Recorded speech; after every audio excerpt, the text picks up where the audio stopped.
Welcome to the wonderful world of wine. We are your hosts, Mark Lenzi and Kim Simone, exploring all things wine with you. You can find us on Facebook at The Wonderful World of Wine, and our program is sponsored by Franklin Public Radio.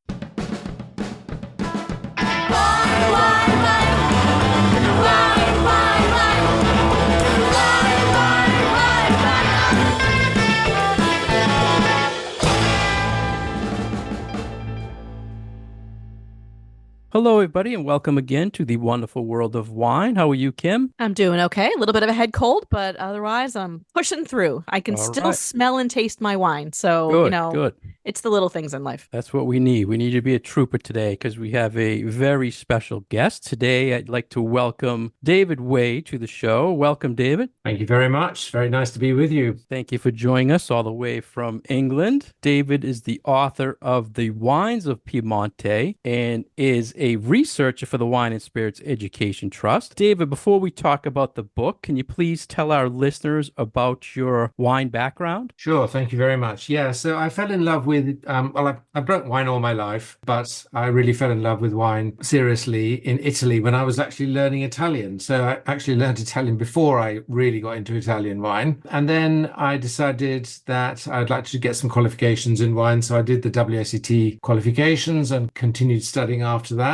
And then I had a huge stroke of luck in that I was made redundant at exactly the moment the WSET were looking for a colleague to help write the new Level 4 diploma textbooks, which appeared first in 2019. So my colleague and I basically supervised that entire project. And that we used very many external experts as well for it. But basically, my colleague and I did the actual writing to make it consistent. And then since 2019, I have been responsible for updating the books. So every year we do some updates. And when I came to a certain point of that, I decided what I'd really like to do now is to concentrate on one Italian region. So that was really how the idea for the book came about. I'm going to fill our listeners in a little bit on what WSET is, since a lot of our listeners are more casual wine drinkers and less people focused on wine education. But it's probably the best known wine certification agency in the world. I like to tell people that the kind of wine education that you are involved in writing the textbooks for and that my school is therefore teaching is kind of like the equivalent of going to cooking school if you are a wine expert who's going to work in most aspects of wine except for probably winemaking. So it hits all of the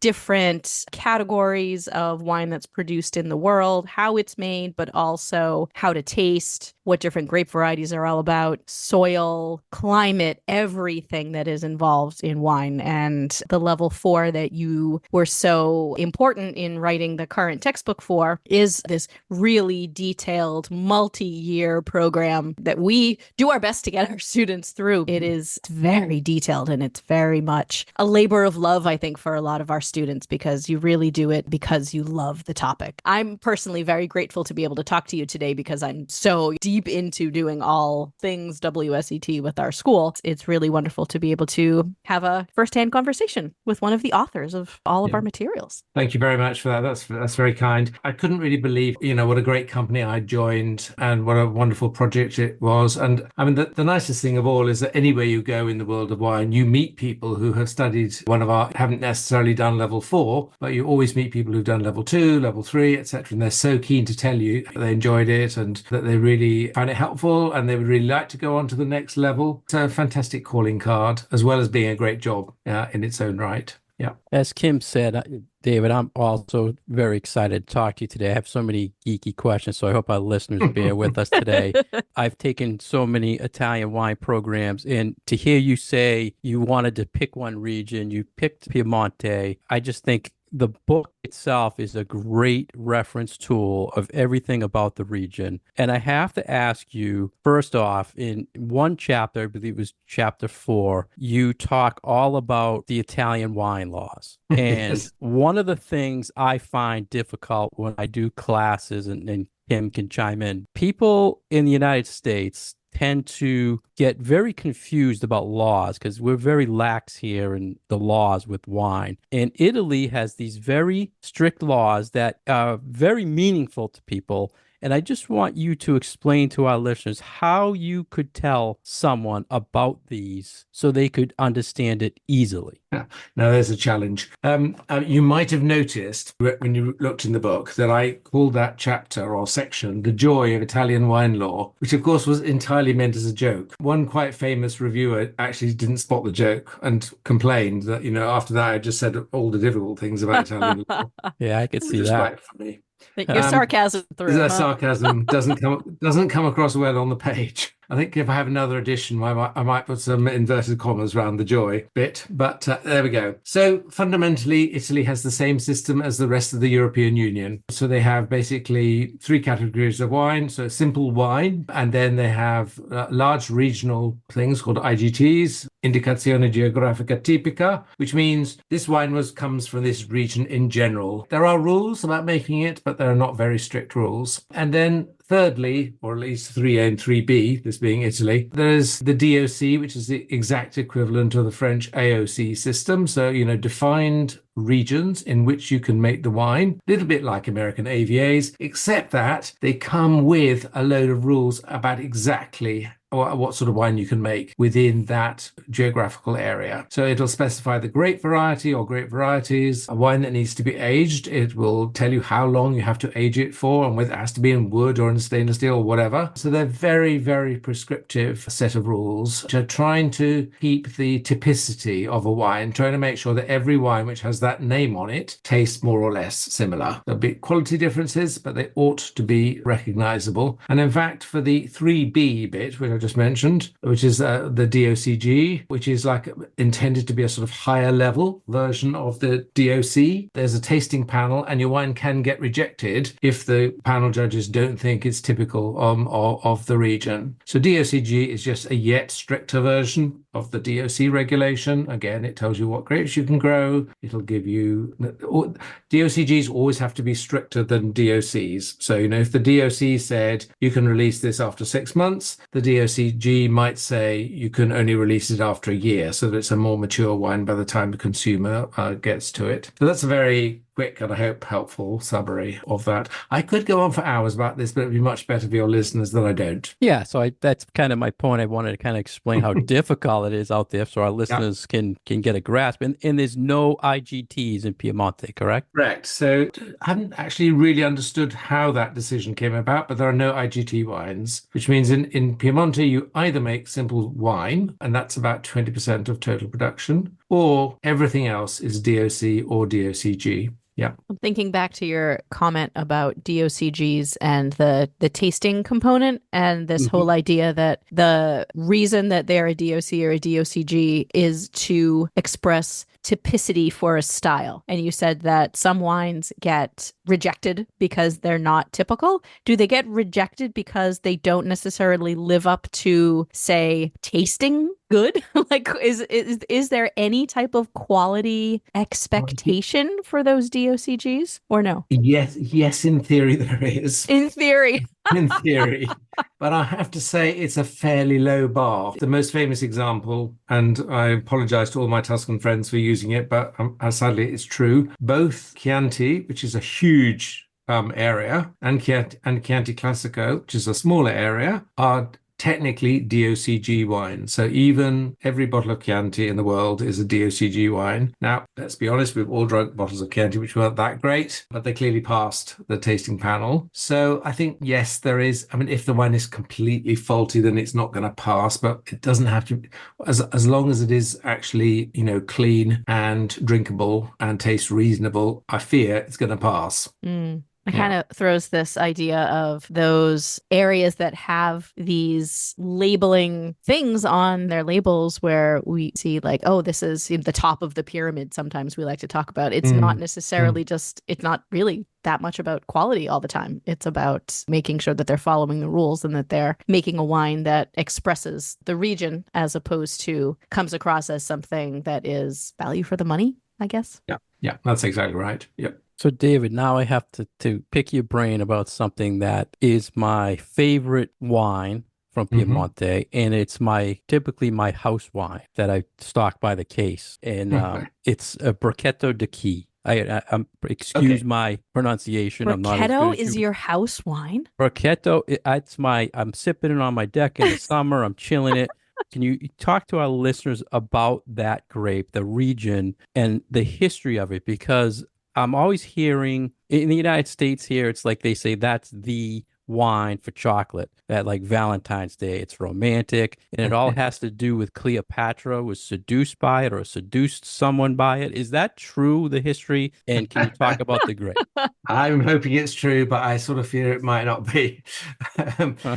so Brachetto is, as you say, a classic Piedmontese grape varieties. Actually, it's part of a group of, I don't mean genetically, I mean there are a number of Piedmontese red aromatic grape varieties, okay, often made sparkling. So there are Malvasias, red Malvasias as well, and they all make a similar style. Sorry, the classic style is to make them in an off-dry or slightly sweet way, and also to make them slightly sparkling, so semi-sparkling, classically frizzante in Italian. And they are lovely, simple, enjoyable wines to be drunk at the end of a meal, or as you say, just on their own, by the swimming pool or wherever. So they're really, I mean, Piemonte is known for some quite really challenging wines, so Barolo Barbaresco, high tannins, high acidity. Brachetto is nothing like that at all, and is around the town of Acqui, so hence Brachetto d'Acqui. And yeah, I think it's been actually America has been a hugely important market for it. So Banfi,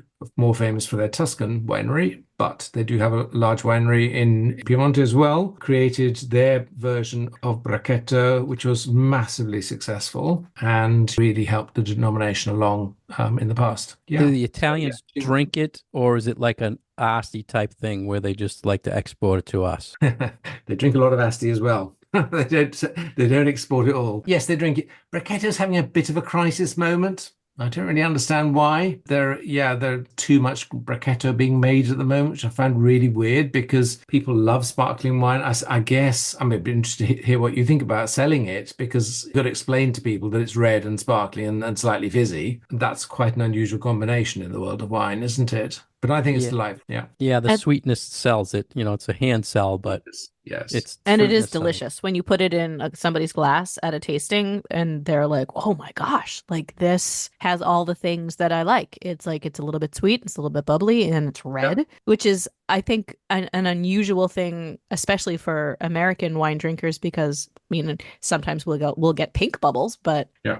overall the red bubbles. And that particular producer, was it Brachetto that you were talking about? They put Yeah. theirs in a very cool bottle too, wasn't it? Like very tall and almost like a flute. So I think that the packaging also really helped the marketing of that one. I'm sure that's right. Yeah, that I think that was because it really stood out on a shelf. So I think Yeah. something like that made it a little bit easier to sell because it's like, hey, take this really cool looking bottle off the shelf. Yeah. And a nice simple name, the Rosa Regale. Mm-hmm. The Royal Rose. Yeah, very good. If I just say one more thing about Brachetto, I don't know whether you know, but Asti have now launched a rosé version. Okay, or they're about to have a rosé Oh, version. Yes, they I did are. not know that. From this vintage. I think it's coming on the market from this vintage. And the red component is going to be Brachetto, which I think is a really good decision on all sorts of grounds. One, because it'll help move on some Brachetto which needs to be sold, which is a good thing because Yeah. we want people to keep their Brachetto vineyards. And secondly, I think it's really great to use a local grape variety for your rosé to add to your Asti, to your Moscato in Asti, rather than going for Pinot Noir or whatever. Prosecco rosés, the red bit is Pinot. Yep. Seems a bit strange in the Veneto, but so they're going to have the ability to blend or to make a rosé Asti. Yeah, That's Well, exciting. it's a smart way to appeal to what is popular in the market, rosé, and especially sparkling rosé, very, very Yeah. popular right now, and to use what needs to be used. So Yeah. yeah, really what you really have. smart. Yep. Let's continue this sparkling thing, David, because Kim Okay. is the bubbly queen here on our Uh-huh. show. And you mentioned Guess what I'm sparkling drinking right wine. now? Typical. In the US right now, I mean, Prosecco is the king, but Piemonte makes some amazing sparkling wines. And I was reading something in your book about Thomas Jefferson was drinking Piemonte sparkling back in like 1700s. Can you tell our listeners a little bit more about sparkling wines that are made in Piemonte? Yeah, sure. It's a really interesting history, actually. I mean, the main thing to say is that Piemonte is actually the pioneer Italian region for traditional method sparkling wine, i.e., the wine which is made like champagne is made with a second fermentation in the bottle itself. It's much more famous for the tank method. So that's the method which you use to make Prosecco or Asti or Moscato d'Asti, which is a much cheaper method. And you can make good quality wine in large volumes in tanks. And so it has these two very different sectors, but actually the one that it's famous for, the Asti and Moscato d'Asti one, is a relative newcomer. Obviously, it only started when had really good stainless steel tanks, which could withstand pressure. So that's all basically, from the 1960s onwards. A much longer tradition is the bottle fermented, a traditional method, and it goes back to Carlo Gancia, who, as a 19-year-old, went off to Champagne in order to learn about champagne making. I don't know where he presumably he'd drunk the champagne in Turin, where he came from, and he decided as a 19-year-old he was going to go off and learn how to make what he thought of as what was champagne. And he came back after a couple of years, having worked in champagne houses, and decided he'd like to do the same thing in Piemonte. Now, obviously, there was a problem in that there was no Chardonnay and there was no Pinot Noir in Piemonte in those days. So he had a few experiments with Moscato, with traditional method. You can still see some wonderful early bottles with which are labeling things like Italian champagne, which of course would be illegal now, but back in the 1870s you could do that. He then discovered there was an aristocrat in the neighboring region next to Piemonte who actually had some Pinot Noir, and so he bought some Pinot from him and started to make traditional method wine, which to an ordinary consumer would be just like champagne. So made with Pinot Noir in this case, and traditional method made in the bottle in which it's actually sold. So that was the early history of it. It then somewhat fell into there's a big gap then in the records as to what happened after Gancia and before the renewal of the sparkling wine in Piemonte. And basically, as I've already said, the tank method took over from the 60s and 70s onwards. And then in 1990, a group of large sparkling wine houses in Piemonte said, hang on a moment, the history is actually our history. It's not Franciacorta or Trento, the other areas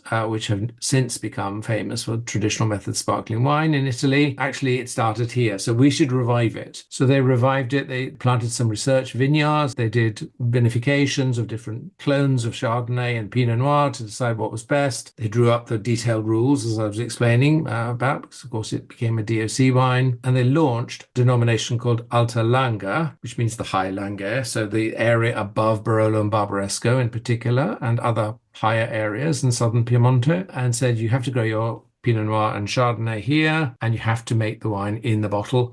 And they set a really high standard in that they said the wine has to be on the lees in the bottle for 30 months. That is the longest standard rule for any traditional method sparkling wine in the world. Champagne only has to be 18 months. Mm-hmm. And so you can see that they decided that they would go for high quality. So they did a really good job. And that has taken off in an interesting way. I think we're up to about 3 million bottles now. And the real demonstration that this has been a success is that quite a lot of Barolo and Barbaresco producers have bought land in the higher parts of the region in order to make Alta Langa. That's, when other people start copying you, you've done well. So yeah, it's a very exciting story, and it's put Piedmontese traditional method back on the Italian fine wine map. And the law on the Alta Langa, is that 90% Pinot or Chard and/or Chard, or? Correct. Yeah, either or, a combination of the two. In practice, almost the vast majority of it is Pinot Noir. I don't know whether that goes back to Gancia and his finding this Pinot Noir in the neighboring region. I did ask, when I was doing the research for the book, I did ask a few producers, some of whom said things like, well, we understand red grapes, which was quite funny.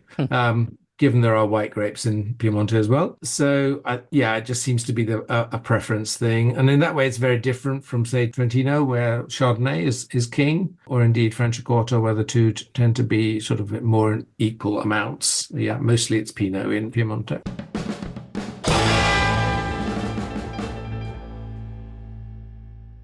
You're listening to The Wonderful World of Wine, and we are your hosts, Mark and Kim. with our special guest today, David Way. You can find more information about Mark at franklinliquors.com and more information about myself and my classes at commonwealthwineschool.com. David's blog and information can be found at winefriend.org. And we are sponsored by Franklin Public Radio. Welcome back to the wonderful world of wine. We are here with our special guest, David Way, who is our Piedmont wine specialist. And we have been talking about the wines of the region and specifically the sparkling wines of the region. And I love when I learn new things about, about my area of expertise, which is bubbles. So thank you for that little bit about the history of Alta Langa. I actually had no idea that it had such a long history of production. And it's not necessarily a sparkling wine that we see too much of here in the United States, but the bottles that we have seen and that we have tasted really have been wonderful. So any time that we get a new quality sparkling wine from anywhere in the world, I get very excited about it. Can you tell us a little bit more of these? You had made a reference to other grape varieties from Piedmont, whether they're in this sort of aromatic category like Mark was talking about with his Brachetto, or these more kind of serious styles of wine like the Barolos and Barbarescos that so many of us love. But maybe you can enlighten our listeners on some of the other grape varieties that are available from the region. Yeah, thank you. That's a great question because, I mean, that was one of the best things that I discovered in some depth while researching the book. And that is that Piemonte has this incredible range of grape varieties, which people just don't know about. Of course, if you're a wine lover, you know about Nebbiolo because it makes Barolo and Barbaresco and other wines in the region. You might love Barbera, you might love Moscato, all those are great wines which are at home in the region. But then there are just so many others. There are 80 registered grape varieties allowed in the region, of which about 60 are local or indigenous to the region. So it has an incredible breadth just in terms of numbers. And if I just pick out a couple, but two white and two black. So the two white ones, which I absolutely love and point people to are Nascetta. So Nascetta is a white grape variety grown in the village of Nebbiolo, particularly, which is one of the Barolo villages. And it makes really gorgeous, medium aromatic, subtle white wines, which can also age. And it's interesting that, the ageability of white wines is always an interesting question. So Nascetta can age, though I think it's so, let's be honest, most bottles are going to be drunk young because they're too delicious when they're young. And then in terms of a real contrast to Nascetta, Timorasso has become a real cult wine in Piemonte. Both of these grape varieties were on the verge of extinction, of being lost altogether. So when Walter Massa began to be interested in Timorasso as a grape variety, he actually went out and bought all the Timorasso he could find from his neighbors, the grapes, and he made 800 bottles of wine, which tells you how little. It's thought they were down to about a total of 3 hectares. What's that, about 8 acres in the whole of Western Piemonte. He made this wine, and then wonderfully, he managed to forget he'd made it and left it in his winery and discovered it 3 or 4 years later. And actually, that is the key to Timorasso. Timorasso is perfectly good wine when it's young, but it's way more interesting when it's got 3, 4, 5, or even more years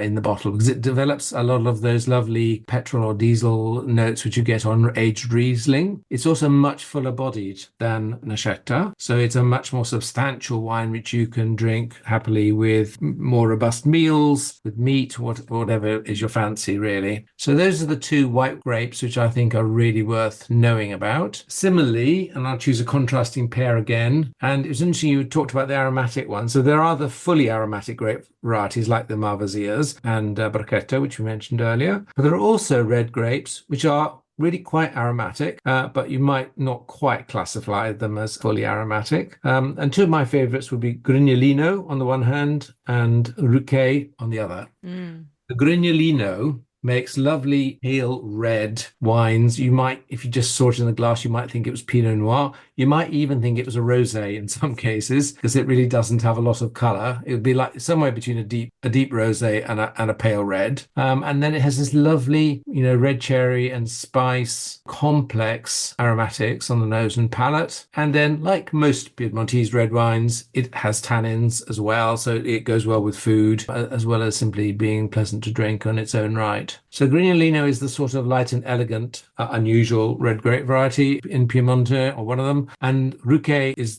I sort of call it wine on steroids. It's big in every direction. I mean, it is fully aromatic, despite what I said earlier. This really, it jumps out of the glass at you. It's high alcohol, typically, 14.5, 15, 15.5. It's full-bodied and it's tannic. It is just big in every dimension. However, having said all that, sounds a bit frightening, doesn't it? Every time I've shown it to wine lovers in tastings, they've absolutely been wowed by it. It is a really special grape variety. So those would be my 2 whites and 2 red wines from unusual grape varieties, which are really worth knowing about. It's interesting information. And I think for our listeners who are geeks into wine grapes like Kim and I mean, I always find it interesting in all the different education programs for Italian wine. They always throw the little tidbit in that you'll see this grape here, but you're not going to find it outside that region or in the United States. And there was one in your book that was new to me. It was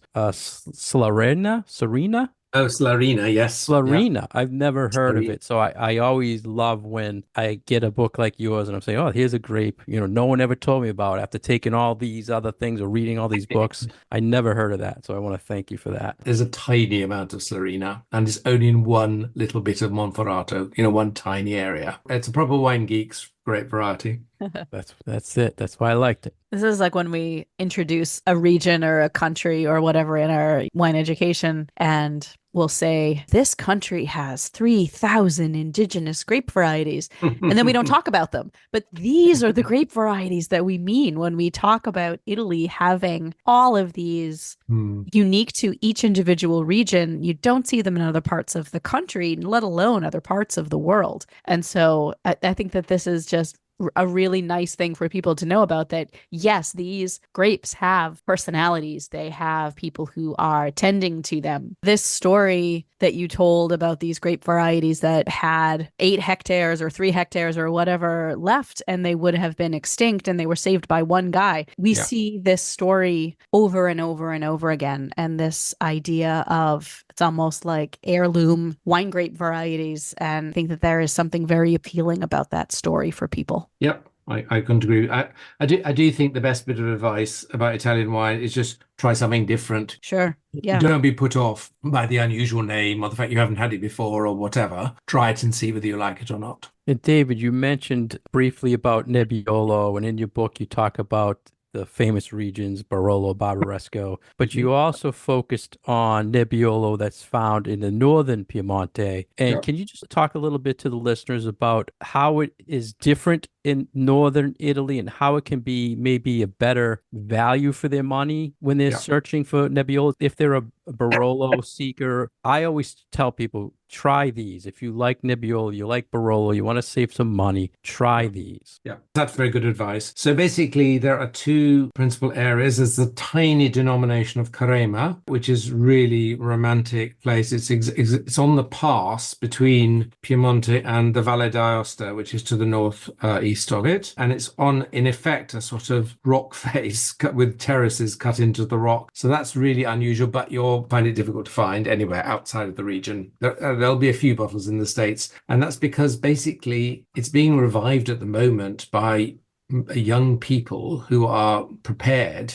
to do this crazy viticulture on a slope in a very unusual place. And they often have, there'll often be a mechanic, a doctor or whatever, so this is a side job for them.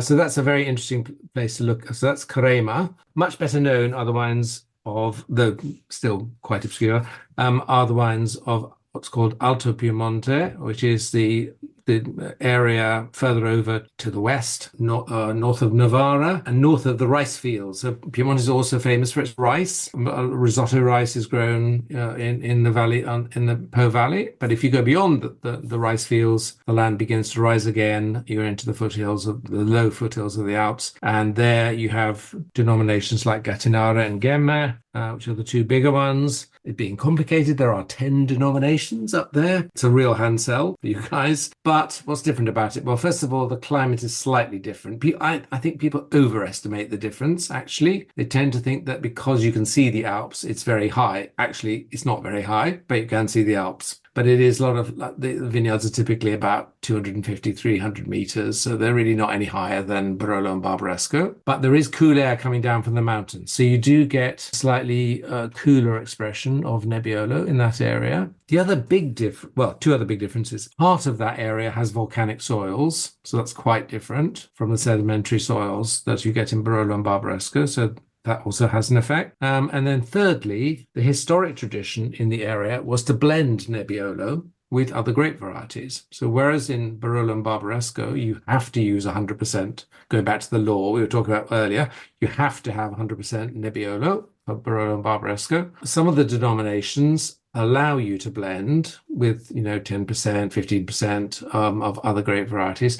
And some denominations actually require you to. So somewhere like Brahmatera requires you to blend your Nebbiolo with a bit of Croatina, Vespolina, various other local grape varieties. And then, of course, you do begin to get a rather different expression, which goes off, this is going to sound rather strange, goes off it's slightly in the sort of rusty nail direction. So there's an interesting rusticity about those wines. And I think that is partly the Croatina, the Vespolina, which people use as blending component for Nebbiolo. But they are really interesting wines. They can be high quality. And they, as you already said, most of them are way cheaper than Barolo or Barbaresco. Yeah. So, yeah, it's a great area to explore. What kind of production numbers is there in these regions? Is it something that is exported to a lot of different places, or is it mostly consumed within Italy? The production is relatively small. It's tiny in Carema, which I talked about, but it's just such a romantic place. It's always worth a mention. The Alto Piemonte.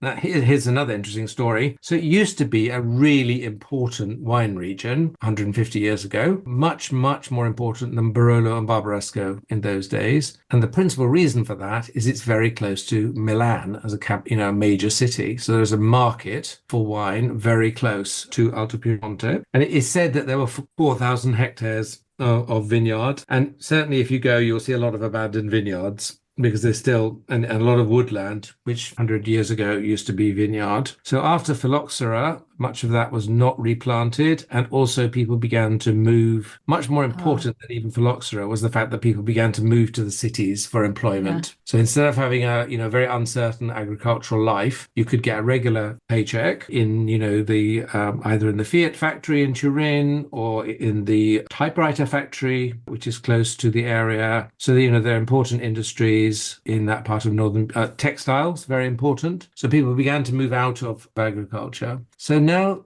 they are much smaller way smaller than they used to be. It's sort of like 500 hectares altogether. So that means it's a quarter of the size of Barolo. Okay, so there's not a lot of wine. Some of the wine does get to the States. So particularly in the major centers, in very trendy wine bars, sommeliers love them because they're unusual. Yeah, so in restaurants, etc. You will find them. So yeah, some of them do get exported, in various places around the world, particularly the States, actually. It's an important market for them. Yeah. We have a little Carema here, but not too much. But right. It is delicious. Yeah. It is very good. Yeah. And of course, the big news is that Roberto Conterno of Giacomo Conterno, which is probably the Barolo's most famous winery, has bought a few years ago the Nervi winery in Gattinara and built a magnificent new winery. It's the first smart wine.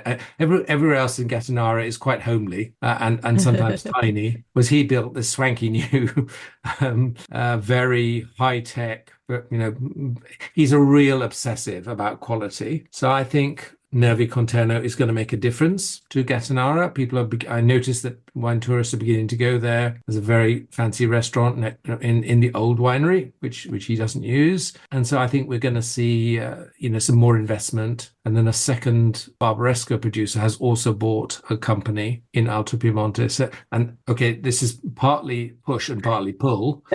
Pull because they make really interesting different wines to Barolo and Barbaresco. And it's push because they can't afford and there is no land to buy in Barolo and Barbaresco. So if you want to expand, one option is to expand into Alto Piemonte and work with a grape which you know quite a lot about, or which you know a lot about already, and you're able to grow your business in that way. So yeah, it's really interesting area, hopefully on the rise now. I just hope the listeners understand from hearing from you, David, that there is so much more to Italian wines. You're just talking about one region, but of all the 20, every region is the same. There's so much to explore. And it seems like the typical wine drinker has one or two things they like in Italian wines, and that's all they want to do. So the whole focus here is just to let people know there is a lot more out there. They should explore it. And you can just hear from David how it's exciting what's going on. And if our listeners read his book, and they will get his book, you'll see he gives a lot of references to producers, to places where you can stay, food. You mentioned the rice fields earlier. So there's a lot in the book that can help you if you tend to visit there. And I just wanted to find out, David, Piemonte, where does that stand as far as tourists in Italy? Is that like low on the list where tourists will go historically? Do you know roughly? Yeah, this is the only disadvantage that Piemonte has against Tuscany. So Tuscany, obviously a major tourist place, with the Leaning Tower of Pisa, with Siena, with Florence, the beautiful countryside, all of those things. So Piemonte is not really like that. It's beautiful, but it's not really a tourist resort in the same way. There is some tourism in winter for skiing, because obviously it is called Piemonte means, the foot of the mountain, and it is surrounded on three sides by mountains, two sides of the Alps, and one of the not the Dolomites, the Apennines. He said, forgetting his Italian geography for a moment. So it has some winter tourism, and it has some cultural tourism that is nothing like the same amount. There is now wine and food tourism on quite a major scale, particularly around Barolo and Barbaresco. What I've really noticed in the last 10, 15 years is that there are so many new restaurants, smart new boutique little hotels. It's really very, very different to what Alba, the main wine town of the Langa, used to be quite a low key in town, very proud of its truffle fare, of its wine, and all those things. And now it's become quite smart, and that's, I think, through the growth of wine and food. Food tourism is really important. So Alba has one of the largest truffle fairs in the world. They will tell you they are the best truffles in the world, and I'm not going to disagree with them. And so, and it's massively popular with Italians, but also with some other foreign tourists as well. Yeah. Is this where the Bra Cheese Festival is too? Yes, that's right. Okay. So it's very important for the whole food movement, for local foods. The slow food movement was actually founded in Piemonte, in the town of Bra, which is like, I don't know, half an hour from Alba. There's a university dedicated to food and hospitality and wine because of the importance of the slow food movement. So yeah, very important. Very delicious. Time to plan my next trip. Yes, indeed. Absolutely. Well, David, thank you This very has been much. awesome. Oh my goodness. I could just sit here and listen to you talk. I love it. So many questions about the wine. I want to thank you, David, for focusing. I don't know how you chose to start with Piemonte, and I hope you explore more regions or write more books about other regions, because I always bug all the other societies about doing that, about focusing. There's so much to learn in Italy, and for all our listeners, reach out and buy David's book and use it as a reference to go visit there and explore the wine. So I want to thank you, David. Thank you very much. It's been lovely to. It's great to meet other people who have the same enthusiasm for Italian wine and bubbles. Two of my favorites. I love my bubbles. Yeah. So it's been a real joy speaking to you, and thanks for having me. And hopefully we'll meet up one day in Alba. Lovely.